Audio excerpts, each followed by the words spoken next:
Truck चालकांनी संप पुकारलेला आहे आणि आता पाहणार आहोत त्याच संदर्भातल्या टॉप 9 बातम्या। टँकर ट्रक चालक, आरटीओ अधिकारी आणि प्रशासनामधील बैठक निष्फळ, चालक संघटना संपावर ठाम। हिट अँड रन ट्रान्सपोर्ट कायद्याविरोधात ट्रान्सपोर्ट युनियनचा आजपासून 3 दिवसीय संप। नवीन मोटार वाहन कायद्याविरोधात राज्यभरात ट्रक आणि टँकर चालकांचा संप। दरम्यान राज्यातील काही भागामध्ये कडकडीत संप तर काही भागात चालकांकडून संप मागे। नागपूरसह विदर्भातील काही भागामध्ये ट्रक चालकांचा संप मागे। शहरामध्ये येणाऱ्या सर्व महामार्गावर वाहतूक सुरळीत, तर कोल्हापुरात टँकर चालकांचा संप मागे। पेट्रोल पंपावर गर्दी न करण्याचं प्रशासनाचं आवाहन। मुंबई अहमदाबाद महामार्गावरील सर्वच पंपांवर इंधन उपलब्ध नसल्याचे बोर्ड। इंधन उपलब्ध नसल्यानं वाहतुकीवर परिणाम होण्याची शक्यता।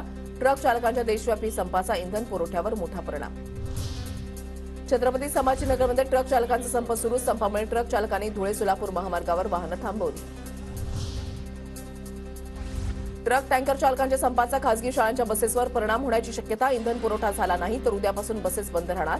शासनानं लवकरात लवकर तोडगा काढावा, महाराष्ट्र स्कूल बस असोसिएशनची मागणी। गाड़ी तो चली है, 1-2 लाइन में होगी और जब तक डीजल नहीं आएगा तो फिर बसेस सब बंद हो जाएंगी।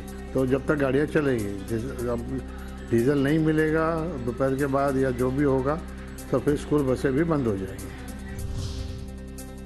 नागपुरात ट्रक चालकांच्या संपाचा फळ आणि भाजीपाला मार्केटला मोठा फटका। कालच्या संपामुळे कोट्यवधी रुपयांची फळं आणि भाजीपाला मार्केटमध्ये पडून कळमना मार्केटमध्ये फळांसह भाजीपाल्याचे लिलाव रखडले। रत्नागिरीमध्ये पेट्रोल पंपावर रात्रीपासून ग्राहकांच्या रांगा। नवीन मोटार वाहन कायद्याविरोधात इंधन टँकर चालकही संपावर। रत्नागिरीमधील फक्त एकाच पंपावर पेट्रोल उपलब्ध। धाराशिवमध्ये आज दुपारपर्यंत पुरेल इतकाच पेट्रोल साठा शिल्लक। आपत्कालीन सेवा आणि रुग्णवाहिकांसाठी पेट्रोल राखीव।